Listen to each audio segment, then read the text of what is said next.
Ontario Progressive Conservative candidates are being called out for not attending local debates or responding to media requests for interviews. Political experts say it's a strategy, but it's also disrespectful. Sylvie Lendvay reports.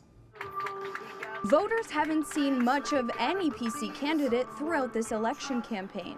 Most ridings will have local all candidates meetings and debates. And the PCs are turning down the invitations for these, or not even responding to them. They're not responding to media requests for interviews.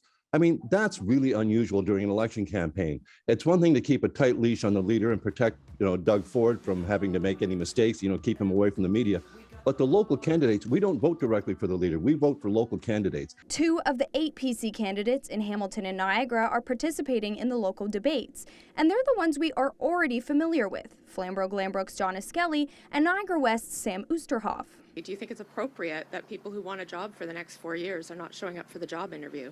Well, what I think is important, they're out door knocking, speaking to thousands and thousands. Matter of fact, we're door knocking tens of thousands of doors every single day. And I know some candidates are debating, some aren't. The excuse that they're out knocking on doors, well, that might apply, I guess, to the all candidates debates in the local ridings. But many reporters I know have also asked, well, I'll come along door knocking with you. We get to talk to voters and see how you perform.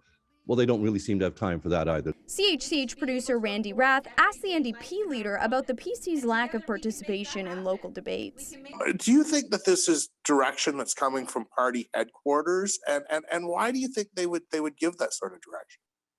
I would suspect that's exactly what's happening. I think it's a bad sign, because what people should be able to do is know who it is that they're voting for, and to hide from that is absolutely an erosion of the democratic process. But political science associate professor Peter Graefe says this is all a strategy. It all comes down to controlling the message and avoiding errors. The parties are spending probably $250,000 each day on these campaigns trying to get one message across, and they don't want to essentially waste that money by having the news story that day being the party leader responding to something that a candidate in the middle of nowhere had to say about a particular issue.